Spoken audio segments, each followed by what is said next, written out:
Right. Good morning. It's News from the Roots on Mountain Stream TV. Today is Monday, July 2nd, 2018.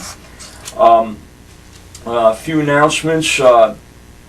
This morning's feature immediately after News from the Roots at 10 o'clock will be a video recording of the Smart Roads Alliance meeting that took place at the Public Library last week. This is concerning the road in Silva being proposed by the Department of Transportation, the DOT. They have proposed widening the road, and it could be very disruptive to many of the businesses in Silva. However, everybody acknowledges that something needs to be done, and so a very interesting meeting. You'll see maps and explanations and questions and answer periods. That's at 10 o'clock. Tonight at 5 o'clock, the Jackson County Chess Club will be meeting at the Mad Batter Food and Film, and everybody's welcome. I know you play chess sometimes, don't you? I do play some chess. Yes. Okay, so you might consider joining us, if not tonight, sometime. Yeah, I played 7th board in my high school varsity chess club team. Oh, you did? Really? Yes, I did. Oh, you should join us. Every Monday at 5 o'clock, we drink beer and play chess, and sometimes eat too. I used to give you a heads up that and you and I have played chess, but of course 7th board is the lowest scoring, lowest ranking member of the entire chess team. Well, because you know.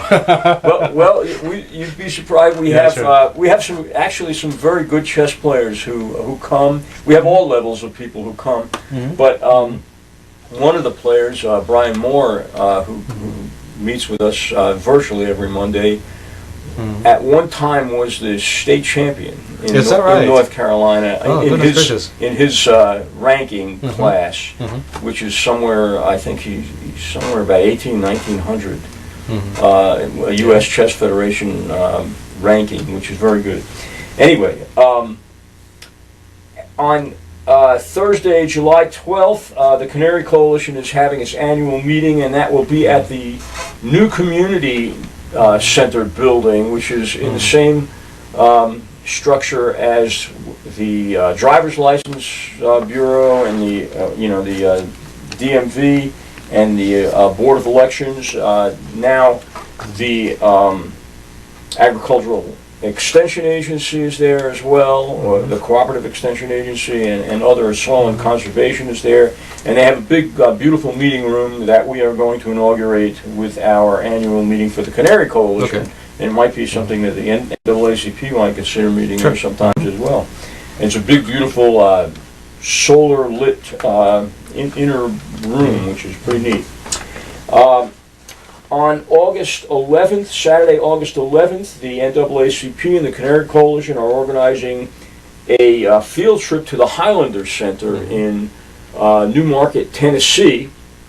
This is a very historic site, and it's still functional. The Highlander Center is where Rosa Parks and many of the other leaders of the civil rights community were trained in civil disobedience and community organizing, and so they still function in that same way. They train groups and individuals in civil disobedience and community organizing, and so we're going to go check it out. We're going to do a carpool up there, and the tour is free. It's a 1-hour tour of their 80-acre parcel of land and all the buildings, the historic buildings that are on there. Lunch will be served, a homemade lunch made by the Highlander Center staff. It will be $12 if you would like to participate in that. Please call me here at the station, area code 828-631-3447, or email info@canarycoalition.org, and we'll sign you up to attend with us if you'd like to join us on that day. That's Saturday, August 11th. So we have with us this morning Enrique Gomez, the president of the Jackson County branch of the NAACP. And Enrique, last Saturday we had this tremendous demonstration in Franklin, North Carolina, downtown under the gazebo across the street from the courthouse, and almost or more than 300 people. Okay. Apparently joined us for that, and we will be watching that tomorrow on Mountain Stream TV. We had that recorded in its entirety, and it'll be available in our archives as well. And you made a very powerful speech at that demonstration. Let's talk a little bit about that. What were we all doing? Why were there over 700 of these demonstrations around the country, and what effect is it having, and where do we go from here? Well, the essence of the issue is that we had the implementation this spring of something called the zero tolerance policy. This is something that Jeff Sessions, our Attorney General, had signed off. The consequence of this is that no tolerance means that if you essentially you cross the border into the United States without documentation and permission from an immigration official, you will be detained and prosecuted. And the consequence of this is that someone who's coming in to request asylum in the United States, if they show up at the U.S. border, it used to be true that you could actually petition for asylum just so you showed up in the border. That's no longer true. They are no longer allowing making any hearings or allowing people to make petitions to write at any of the border crossings across the United States. So it's not possible to show up to the U.S. border and ask for asylum, even though it is a human right. It's something that the UN Convention on Human Rights allows for. U.S. law historically has allowed for that, but now this new ruling, new policy, doesn't allow to this happen. So what's happening now is that there are people who are crossing into the United States, and once they arrive inside of the United States, they are petitioned for asylum. Well, one consequence of this, of the zero tolerance policy, is that you have to now go through criminal proceedings for going over there. If you have children, at that moment they'll be separated. And part of the reason why you have the separation that Shove implemented is an interpretation from the this administration, the Trump administration, as really a misinterpretation of law. When you sit down and look at exactly what's going on, they are misinterpreting the law, because you had this something called the Flores Agreement going back to 1998, saying that minors could not be detained at the U.S. border or any detention facility for more than 20 days. Okay, and the way that previous administration interpreted this is that yes, they would be detained, but essentially the children would be kept with their families, and once you have in the families, then the families would be in the United States, would not be held in detention until they have a chance to go through those proceedings for petition for asylum. Getting asylum through that process is still very difficult, but at least it gives people some possibility of hope.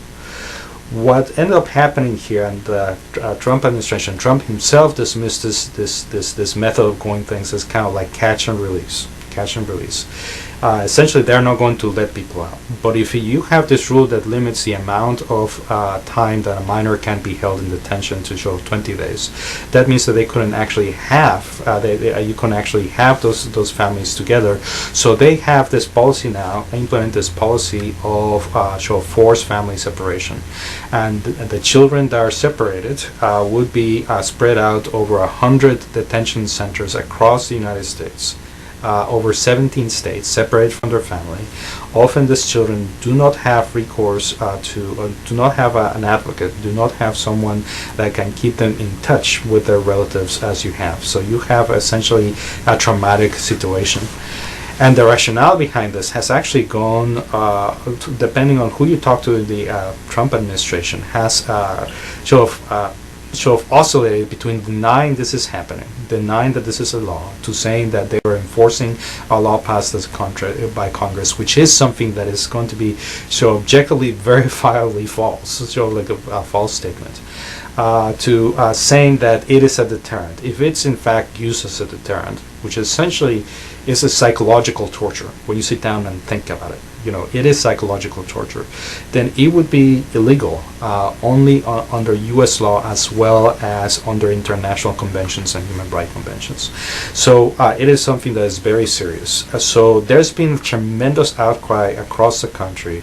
Certainly some of this has been motivated by the fact that you have people that have gone undercover to record the process of separation, to capture very very chilling videos and audio of children being separated, children that are taken away, children as long as infants. And we know that there are at least 3 tender age detention centers.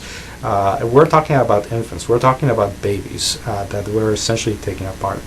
Some of the video that has showed up, some of the pictures that have showed up, you see children that are held in cages, okay, that are forced to sleep on the floor with only show of like a foil blanket to keep them warm.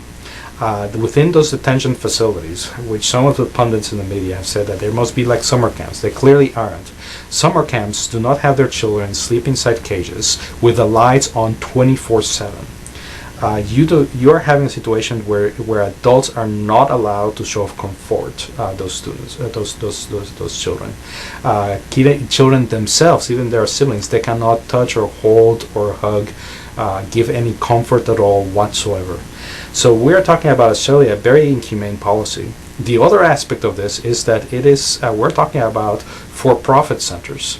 So we're talking about certainly a billion-dollar industry now of detention facilities, privately run detention facilities for immigrants that now include children. So there's been a massive outrage. And you have several organizations, Move On, as well as the ACLU and other organizations that mobilized this past few weeks to have these massive demonstrations all across the country. I believe that we had something like 30,000 in D.C. alone. This past Thursday, there were several demonstrations. There was a demonstration in D.C. that where over 500 movement were arrested for civil disobedience for protesting this exact same policy. So people are visibly upset, very, very moved. And one of the things that I take, for instance, this rally is that after I gave, we had a rally, and we got to hear from myself, from many other speakers, very powerful speakers as well, is that people just came to me. To essentially just lay hands on me and touch me, to essentially say how touched they were, and also how distressed they were, how distressed this whole process is. There was a woman came, Spanish speaker, after a rally, came to me after, and she felt this urgency to talk to me about what could she do. What she wanted to do is go to one of the detention centers so that she herself could give comfort to any of these children. So people are experiencing this in a very visceral level. It really touches you at the gut level, this amount of distress, and certainly the distance between the statements coming from the administration and any kind of show of humane response. It's very, very stark. I think it's alarming and touching people on many levels. It is also something that is clearly cutting across partisan lines, that we read about people that identify as sort of conservative Republicans showing up into these rallies to express their distress over this particular policy. So it's become more and more difficult to actually do anything about that. Now, there are several developments that happened this past week. For instance, we had, a week and a half ago, the Trump administration actually signed memos stating that they are not going to be separating people at the border. However, this memorandum does not have any mechanism for actually bringing those families that were already separated back together again. And so that you have the situation as well. Also, the Tuesday this past week, you have a U.S. District Court judge who issued a ruling stating it's a stay on the policy, but also requiring that children be reunited within 30 days. With that, and if those children are less than 5 years old, that they be reunited within 14 days. It also requires that there be phone contact between parents and children, and any number of conditions like that. Really, what we need to do is to have this thing happen immediately. What we're hearing from the press and from advocacy organizations is this: that the Trump administration, when they implemented this policy, they did not implement also a mechanism, a clear, straightforward mechanism, by which you could actually reunite these children with their families, right? Sometimes you have children that are not English speakers or even Spanish speakers that essentially have, essentially with a pin, and the image that you have is Paddington Bear showing up in a train station, in England with just, please take care of this bear. You have this image of the only thing that could connect these children with a parent is just a very short note that's pinned into these children's clothing. So we are very deeply worried as activists that there are going to be children that are going to be lost in the process. That it's going to take far longer than that, and it seems to be the advocacy organizations that are mobilizing to try to do the investigation to actually connect those children with their parents to begin with. The other thing that's showing up, and this happened, the news note that happened in the weekend, is that as the parents who are separated from their children, as they start to go through their proceedings, they've been separated from their children for so long, for so many weeks. They are so emotionally distraught that they are not capable of advocating for themselves effectively in front of a judge in their asylum proceedings, in their asylum proceedings. So you can see sort of this almost psychological warfare type of maneuver, psyops type of maneuver, that you are hoping that it's almost as if you're hoping that the parents themselves would be so distraught that that they are not able to advocate for themselves effectively. Few things that have emerged. For instance, we hear stories of officials that essentially present papers saying that yes, they are going to reunify with their children, but they have to sign a document that essentially will expel them from the country immediately. So you have that aspect. And another aspect that is extremely alarming is that you are hearing stories of children, even tender-aged children, that are being heavily medicated with anti-anxiety drugs in order to calm them down. That is extremely distressful. I mean, essentially what you're doing is that you're treating children as essentially meat that are too loud, and you're pumping them with medication in order to keep them quiet. The long-term psychological effects on these children is something that is extremely alarming for us as well. We have a tremendous amount of scientific studies going back now several decades over the effects of forceful family separation over young children.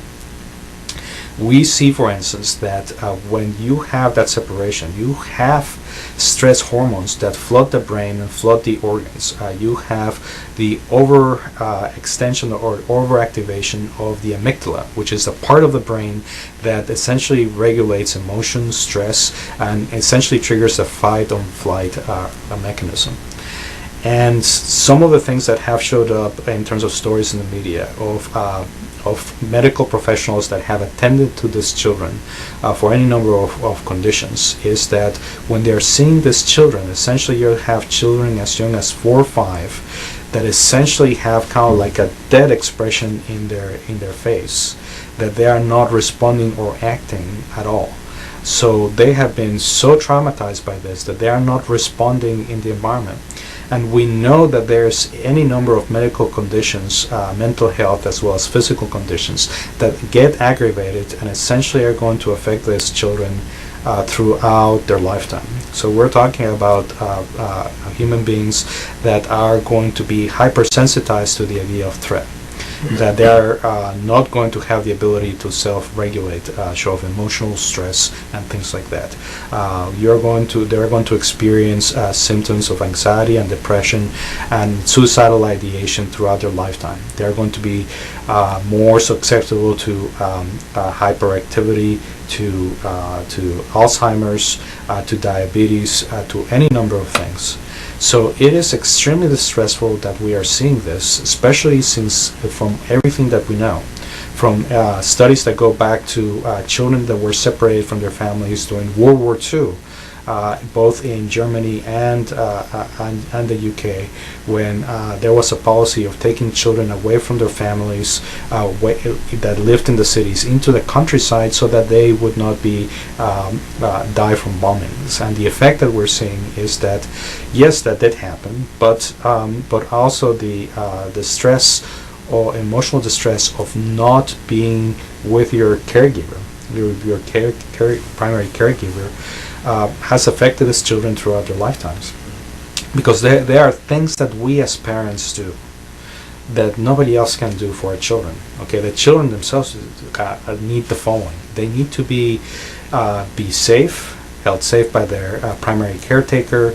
They need to be in a secure place where you have repeated patterns so that the children are not distraught by stimulation and by sudden changes in the environment. The children themselves we are hardwired for us, to see them, right? Because they are getting cues from us that they are safe, that their behavior is not going to hurt them, that they're not going to be exposed from that. They have this need, and you see them with toddlers, right? What is it that toddlers do, when they go around and explore the world and going around? Is that a toddler that has this secure attachment to their primary caretaker is always looking back, to see if they are okay, to see if their caretaker is looking after them. And of course, you are a parent. I'm a parent as well. How many of us have had the experience of your child going up to you and says like, see what I'm doing. Look at me, daddy. Look at me, mommy. Look at me. They are hardwired to do that. And lastly, and most importantly, we as parents can soothe our own children. Toddlers, babies, young children. We have all the things needed for them to kind of like essentially shut down or scale back any distress response that their body has. So you can imagine a situation where you have a young child where you do not have the ability for them to actually get the attention of an adult so that they come back and actually not be flooded by stress hormone 24/7, but actually kind of just relax so that you have restore normal brain function. So what we are worried about is that the brains of these children are going to be permanently altered. And I think at some level we all knew this. I mean, when you're hearing this distressful audio of children crying at the border, being separated from that, at some level, your body knows at some level that they are that they are being very thoroughly affected, physically affected by this process of separation. So it's been inhumane, and the response both from officials as well as in the media to kind of like minimize or deny the effects of any of this stuff essentially illustrates the moral bankruptcy of our leadership, and it is time for the people to kind of start to take action on this.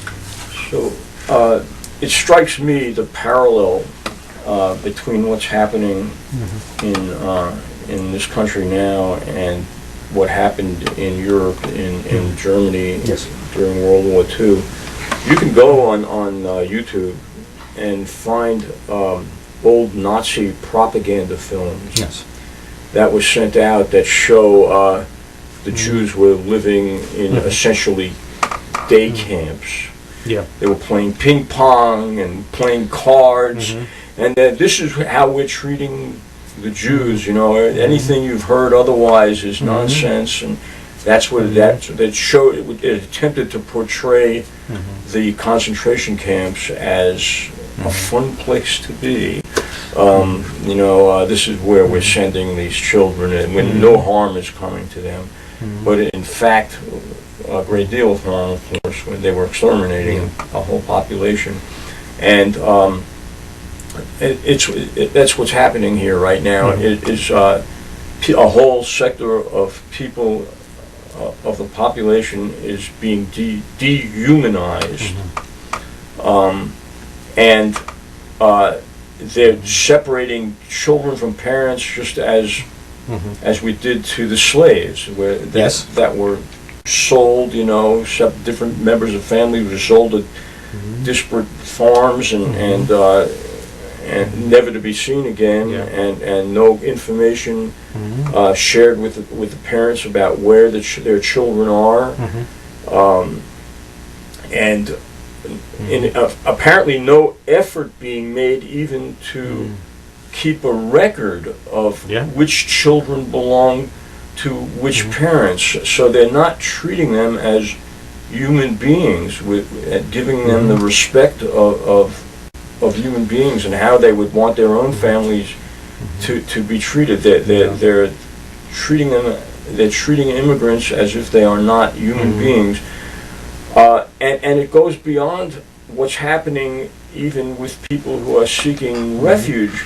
Now the Trump administration is going after people who have green cards, and they're going after people, immigrants, brown people, if you will, that are naturalized citizens, and they're going back into the records, the application forms that were filled out to see if there were any typographical errors or small errors that would allow their citizenship to be repealed, and people who may have got a parking ticket or a misdemeanor of some kind are being targeted for deportation, even if they're naturalized citizens of the United States, simply on the basis of race. Yes, absolutely. And I get this is how it's in Germany. Hitler started with immigrants. That was his first target, and then it expanded to other segments of the population, to Catholics, Gypsies, and of course to Jews and to gays and Jehovah's Witnesses, gays and lesbians, anybody who is not a member of the Aryan race, essentially. As he defined it, as the Nazis defined it. And it's hard to not look at what Trump's doing and saying that he is taking this right out of Mein Kampf, or Mussolini's. What you see, for instance, with Hitler is that something that he was very familiar, leading up to Kristallnacht, throughout that he will spend special time of highlighting Jews with criminal records, Jews that had any kind of murder conviction, and magnify the story so that it become common perception that Jews were prone to violence. So we have this, and Trump essentially did something very, very much parallel to this just past week. I mean, what did he do? He essentially paraded families, members of people that had been allegedly killed by immigrants, right? So we have that. Essentially just magnified, and that narrative essentially begins to dominate on Fox News and other places as well. That essentially immigrants, in fact, very dangerous. The thing about this is that you have abundant evidence that immigrants, whether they be here with documents or be here through show for visa permission, commit far less crimes than the general population. You also they have this perception that these families are coming in are either are essentially crime members. Jeff Sessions and President Trump likes to point out that MS-13 is very powerful in Mexico and Honduras, and you have places that have over there. The thing about this is that all the reports that were coming in, even by within people in the Justice Department, within the administration, is that less than 1% of people that have crossed the border without documentation are actually members of these criminal organizations. administrations, the vast majority of people are people that are essentially fleeing violence. They are people that essentially have this. So you have this idea of the immigrant that's coming in, essentially coming to murder. And essentially what we're doing, quote unquote, is that when you were bringing these immigrants and you grant them asylum, that essentially they have the run of the land, right? But essentially the metaphor that we're looking for, should be looking for, kind of goes like this, right? You have, a woman whose husband has just been murdered. She flees her house with her child and comes to your house. And when you come to your house, what do? Well, you call the cops on them for trespassing, and then the cops show up and they take her away, and she never sees her child again. It's that level of lack of understanding and injustice of what is going on that these families are going through. So, this is where we're at. And they're trying to label it as child trafficking, also children. Yes. The Trump administration is claiming that a significant number of the so-called families that we're separating aren't actually families, that these are people who are trafficking in children. The thing about this is that all of these things are sort of objectively verifiable, falsifiable statements that you can go over there and you can look over the Justice Department's own records to see how much of that is in fact true. So at some point, though, what's happening with this movement is that people are responding to the visceral experience of emotional distress, particularly of children, definitely of families, but definitely of children. They are responding, and that is just not adding up. It's just not adding up to the dominant narrative that is being pushed by members of by the Trump administration. And people are just responding to it. And there are certain things that are beginning to move, which I think is interesting. So, for instance, there was an immigration push, a comprehensive immigration push that was pushed by moderates of the Republican Party within this past week. Trump is denying that he was pushing for this, even though that there are records that he clearly was pushing members of Congress to actually do this. We know, for instance, that Mark Meadows, a member of the Freedom Caucus, tried to kind of sabotage and undermine this whole process by essentially making threatening suggestions that any Republican that would vote for this particular law, that would include, for instance, provisions for DACA recipients to get a path towards residency and citizenship, essentially we're just sabotaging the entire process. Okay, so we have this, and yet even Mark Meadows himself, put out legislation that helps to clarify the Flores agreement that essentially would keep the families together. He himself did that. Tom Tillis, over I believe this past Friday, also in the Senate, our senator here from North Carolina, also introduced similar legislation as well. And I would like to go out and study that a little bit more to see what the provisions are.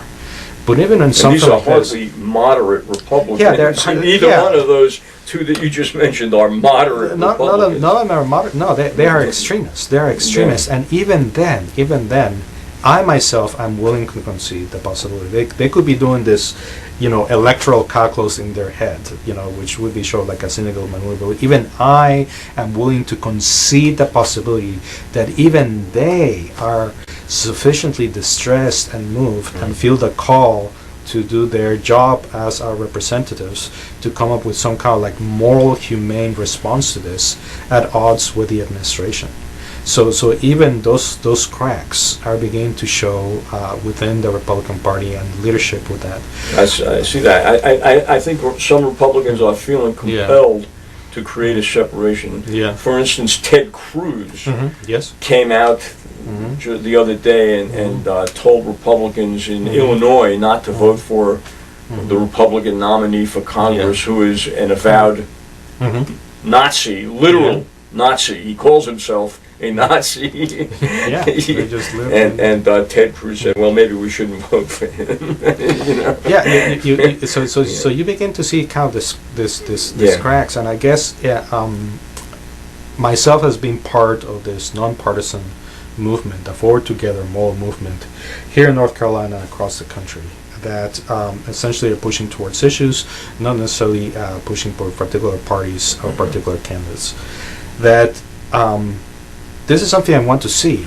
I mean, I would like to see, people, representatives, leadership in the Republican Party to kind of make contact again with sort of like the moral core of the conservative movement. I have disagreements with that political movement as well, but even then I recognize that there is a core moral set of values that they are sort of responding to. We would hope so. They would hope so, Yeah. and that essentially supporting and bringing Trump into the presidency essentially creates this cognitive dissonance, this distance between these moral core set of values here and who you are supporting in the White House presently.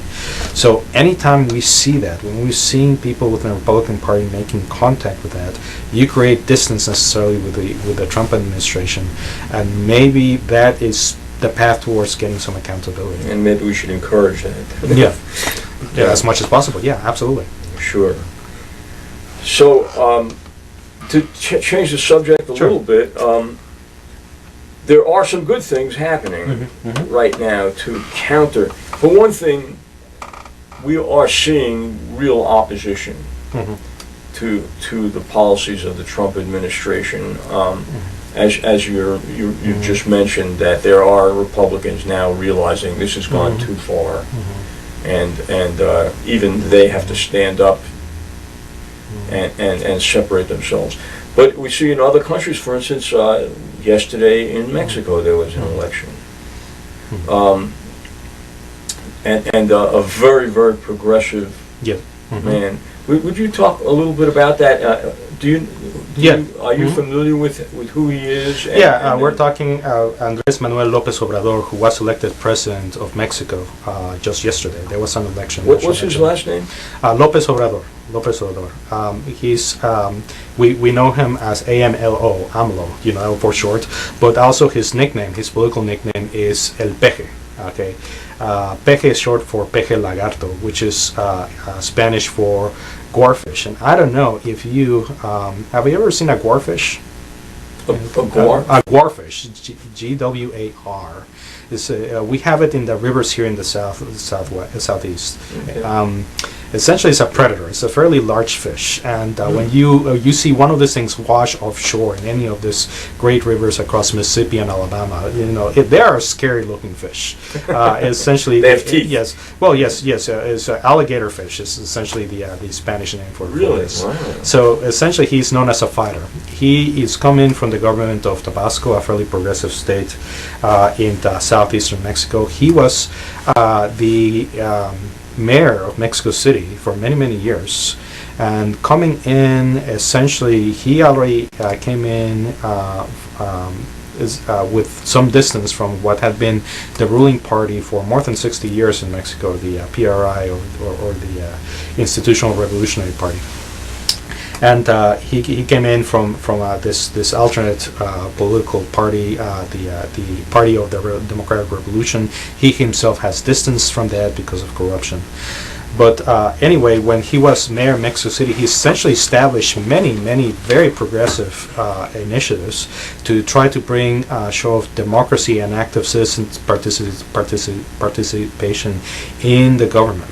Right, he's made many concessions. For instance, for the elderly, he established many laws and many procedures that essentially allow the elderly to have, say, free public transportation. Allowed people to essentially petition for people to own property when their landlords had fled or could not be found. He essentially had many reforms to education. He actively developed the citizenship quite a bit. When you hear the media here in the United States talk to him, I mean, you hear John Oliver, you even have like CBS. Essentially, the way that they tag him now is that he's like he's Donald Trump of the left, which is just. I heard Bernie. They compare him to Bernie Sanders. Yeah, it depends who how upset they are with him. He essentially has a big personality. He essentially can move very, very quickly in terms of legislation. But you have something very interesting in Mexico, for instance, what happened. Unlike the United States, when you vote for president in Mexico, it is sort of like a direct election for that office. There is no such thing as electoral college at all whatsoever. So essentially, just a straightforward count of votes. You also have the following. You also have sort of a nationally administered run election. You don't have states themselves that kind of do this. Well, essentially, you have a very uniform system of election. And lastly, you use paper ballots. That's the way that are hand counted. So they're more secure and they're more democratic than we are. Well, yes and no. For instance, AMLO himself ran for president. This is his third time running for president.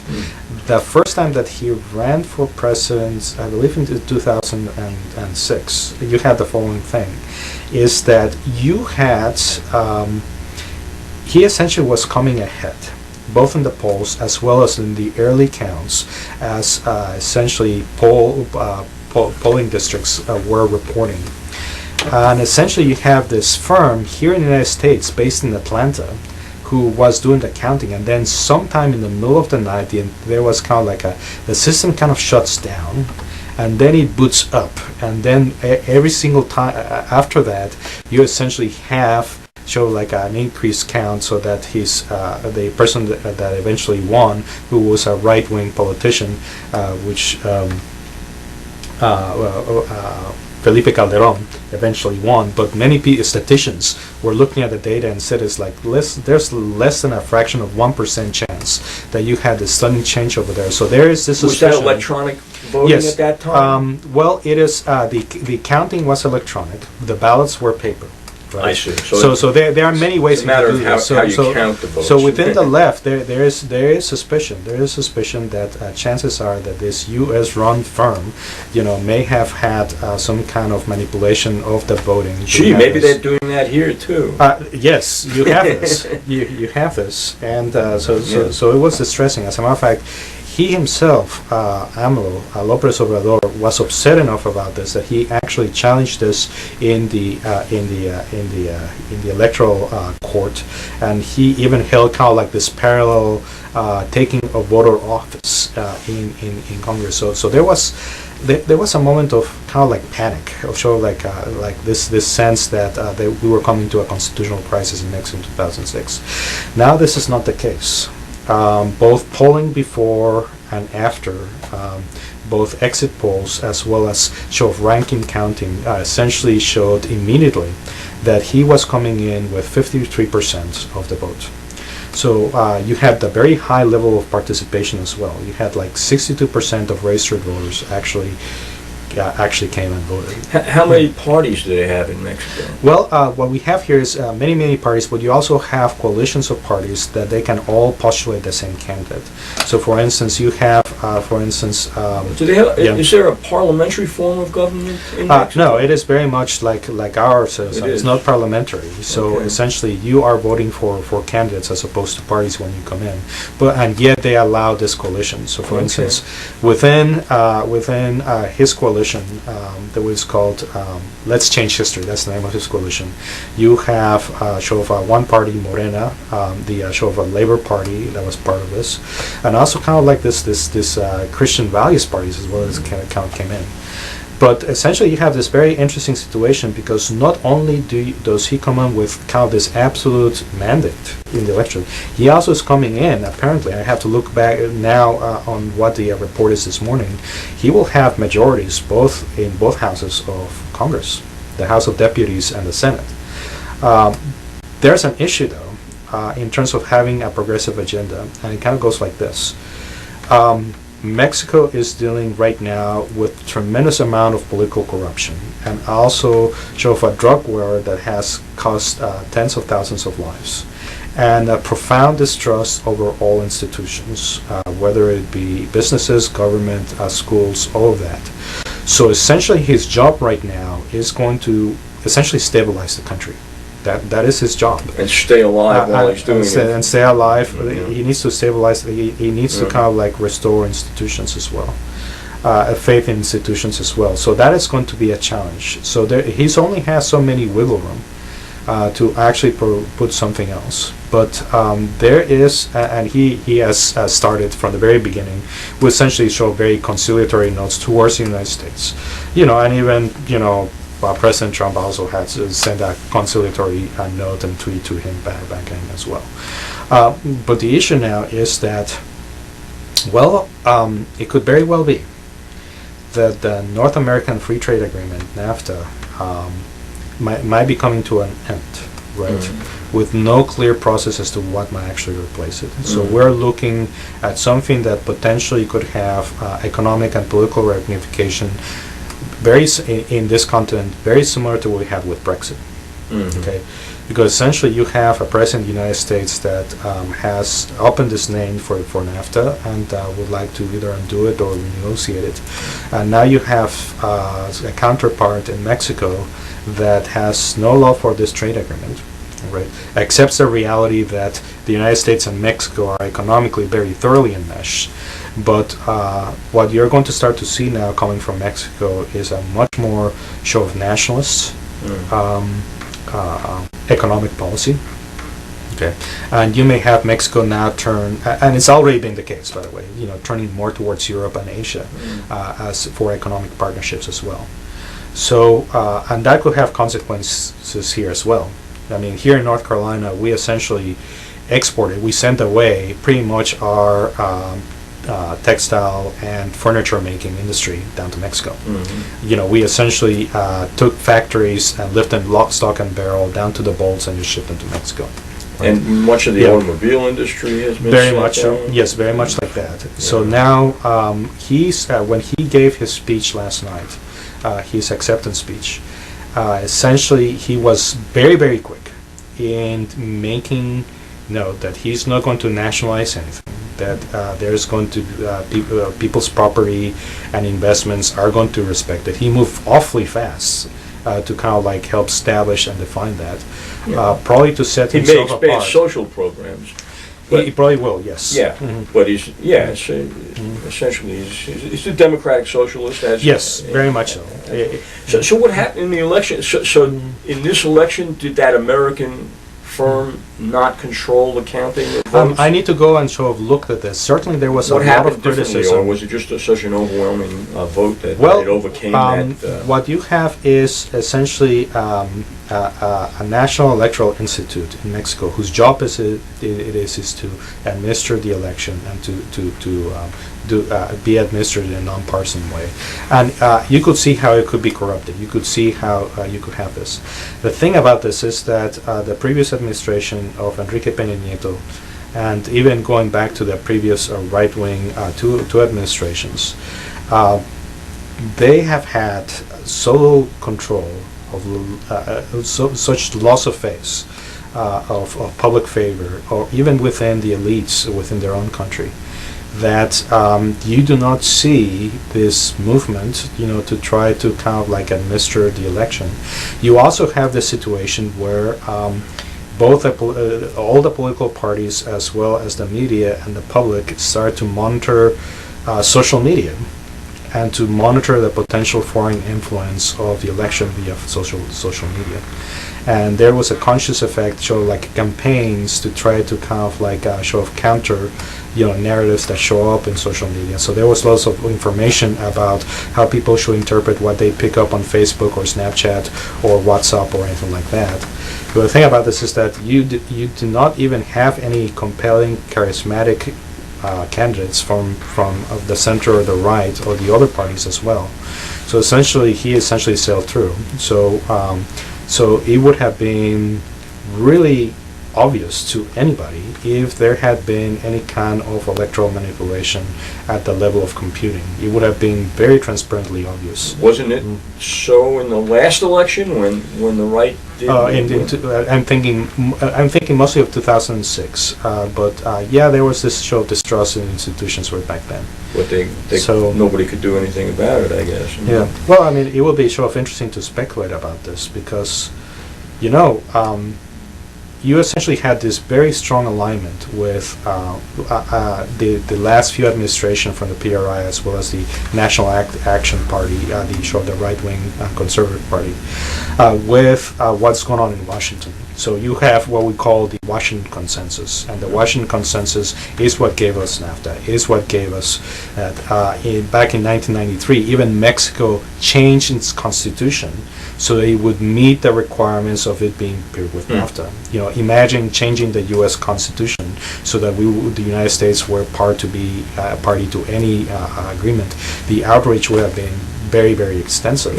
It's but not this day and age. Not so unlikely. In North Carolina, they're changing the Constitution for various reasons to accommodate a political party's philosophy. Yeah.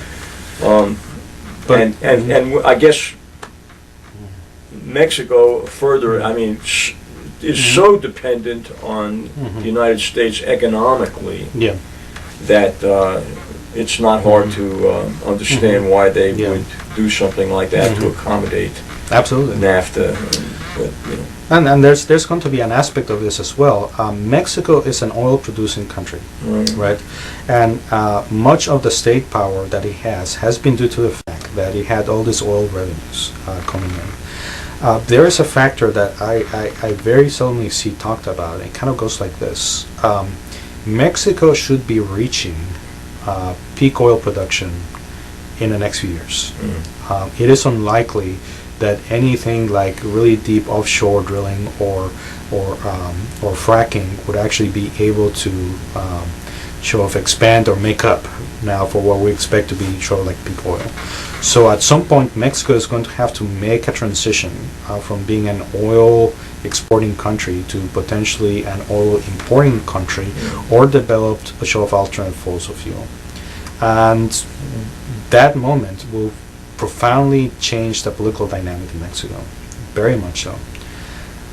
The other aspect of this, and this is something that's pertinent for us here on the ground, is that I'm going to, most likely the economic policy of Mexico is going to turn towards developing a more nationally oriented economy.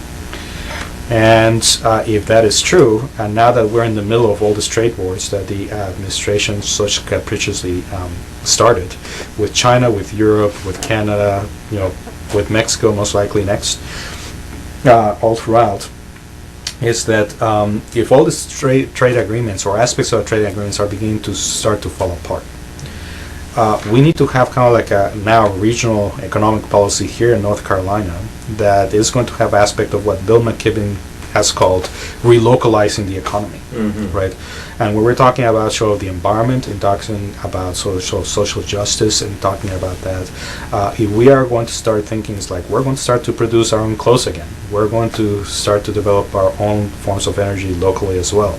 We're going to start to bring some of this economies as well. Then that is it's absolutely necessary for us in the progressive movement to start to think about developing, relocalizing our economy and developing our resources as well, strengthening our labor laws, strengthening our environmental regulations, thinking about what we can do so that we don't have what we used to have, but have something that makes sense locally, where people have a much greater input in the economic development of our region. And things are going to start coming, and they're going to start coming rather quickly in our direction. And which kind of segues well into something else good that happened last week. Was a whole slew of very progressive candidates won their primary elections last week in New York, in Maryland. Where else did it take place? Was it Oklahoma, I think? There were at least 4 primary states in which very progressive candidates. Cortez in New York won shockingly, in a good sense, against Joe Crowley, who is the 4th ranking most powerful Democrat in the country. And it wasn't even close. She won by 15% of the vote. Yeah. Uh, At odds with, previous polling. And part of the reason why it's going on there is because the polling firms were essentially using a formula of most likely voters, and what Alexandria Osorio-Cortez had managed to do is mobilize younger younger voters and voters of color. which is a very, very interesting phenomenon, and it's one that that this country witnessed before, not long ago, in the rise of the Tea Party on the right. What the pollsters did not account for was the intensity of interest and support for political change, and so their voters came out where in unexpected numbers, and this could be a very important trend for progressive candidates, and not only in New York but in Maryland. Ben Jealous won the nomination for governor of the state in the Democratic primary. Ben Jealous, for those of you who don't know, was the former the president of the national NAACP, which is its office is located in Baltimore. So he had good name recognition, but he very, very progressive candidate. Well, he was part of Bernie Sanders' inner circle, and as was Cortez, incidentally. She was organizer on the ground. Yeah.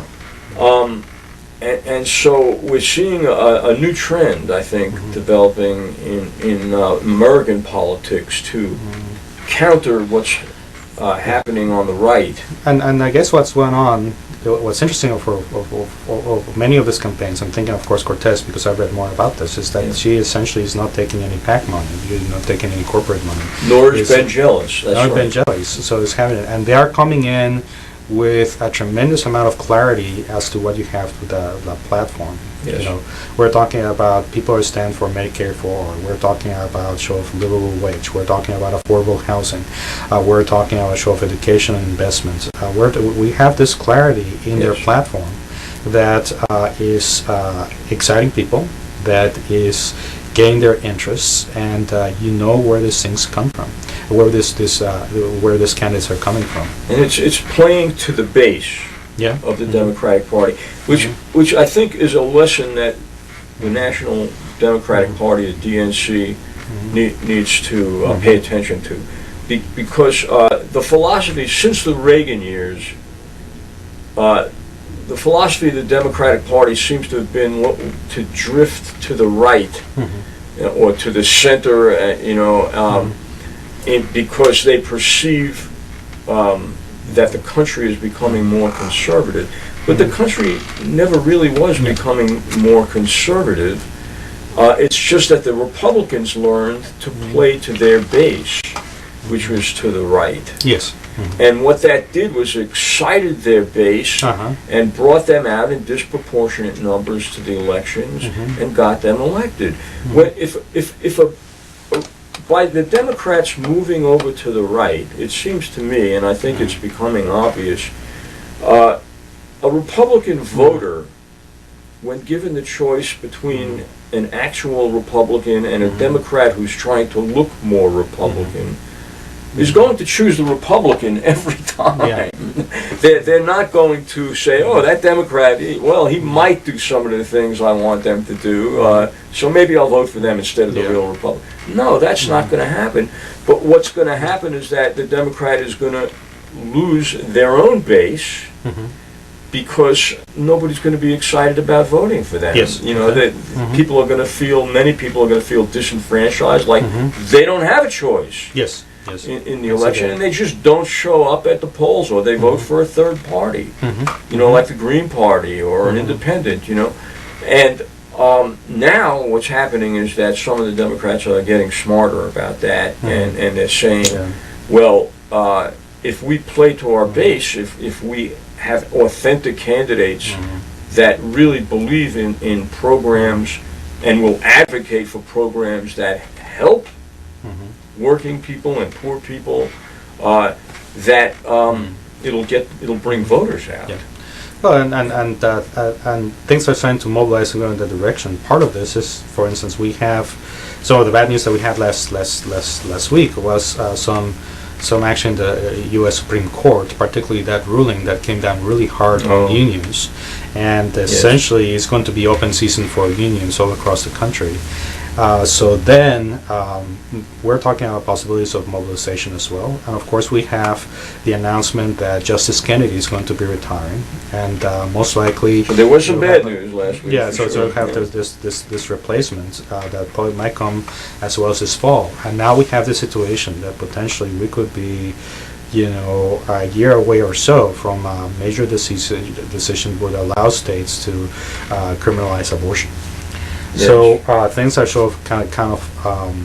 There's a struggle going on right now. There's a both struggle. directions. Yeah. Yeah. There's going to be a lot of clarity that is going to be coming to the fore for a lot of people, and it's going to happen very quickly. And there was another court decision which was very bad regarding immigration and the Muslim ban. So holding the Muslim ban. Yeah, held up the Muslim ban. Yeah, overturned the lower court's decision, which prevented that from happening. Yeah, so I guess folks like you and I have our work cut out for us. Yes. In terms of being able to mobilize. I don't know about you, but my experience has been that, when talking to people in the base, there is a lot of distress and also emotional exhaustion. This has been going on for way too long, and we're talking about less than 2 years into the Trump presidency, and all these things are happening, and this amount of distress, it seems that I'm feeling the weight as being one of many leaders in the movement here in the mountains of being able to provide both comfort, encouragement, as well as keep people from burning out or become so jaded or to give in.